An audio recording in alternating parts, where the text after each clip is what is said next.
আমাদের আজকের রেসিপি গরম ভাতের সাথে ফুল বেগুন ভাজা।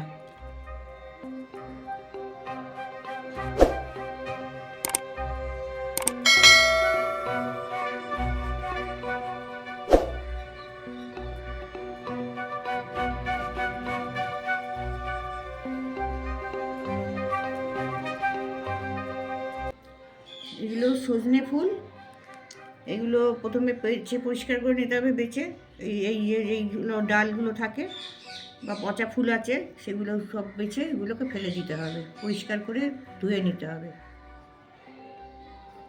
ফুলগুলো থেকে এই কাঠিগুলো বেছে রাখা হয়েছে, ওটা পরিষ্কার করে রেখেছি।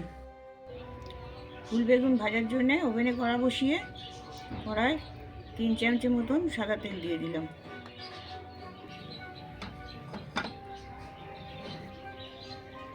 একটা ছোটো সাইজের বেগুন এরকম ডুমো করে কেটে রেখেছি ছোট ছোট করে, এটা আমি তেলে দিয়ে দিচ্ছি। যারা ঝাল খেতে চাইবেন তারা একটা শুকনো লঙ্কা হাফ করে কেটে আর হাফ চা চামচ কালো জিরে দিয়ে তেলেতে দিয়ে তারপরে বেগুনটা দিতে পারেন। আমি ওটা দেবো না, আমি এমনিই করব, শুধু বেগুনটা ভাজবো। হাফ চা চামচ নুন দিয়ে দিচ্ছি, হাফ চা চামচ হলুদ দিয়ে দিচ্ছি।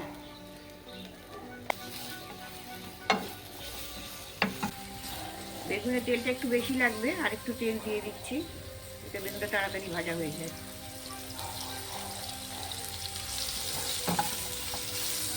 বেগুনগুলো সবগুলোই ভাজা ভাজা হয়ে এসছে, লাল লাল হয়ে এসছে।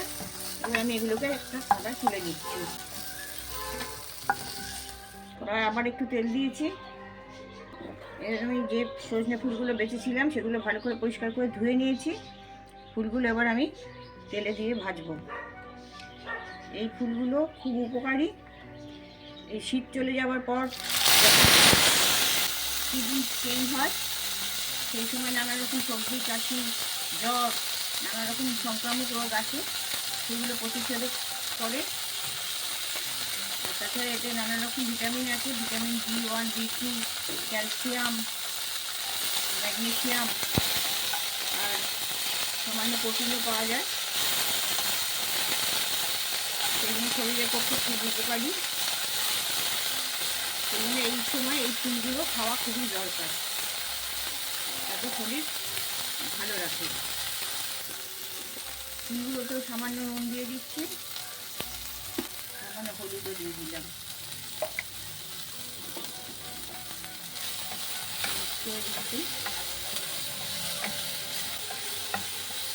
ফুলগুলো সামান্য লাল হয়ে গেছে।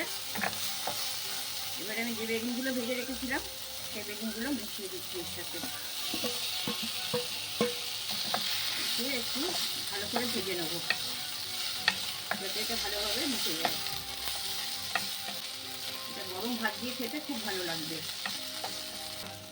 এইভাবে ভালো করে মিশিয়ে একটু ভেজে নিলেই এটা তৈরি হয়ে যায়, খুবই তাড়াতাড়ি হয়। ফুল বেগুন ভাজা তৈরি। গরম ভাতের সাথে এটা পরিবেশন প্রথম পাতে করতে হবে।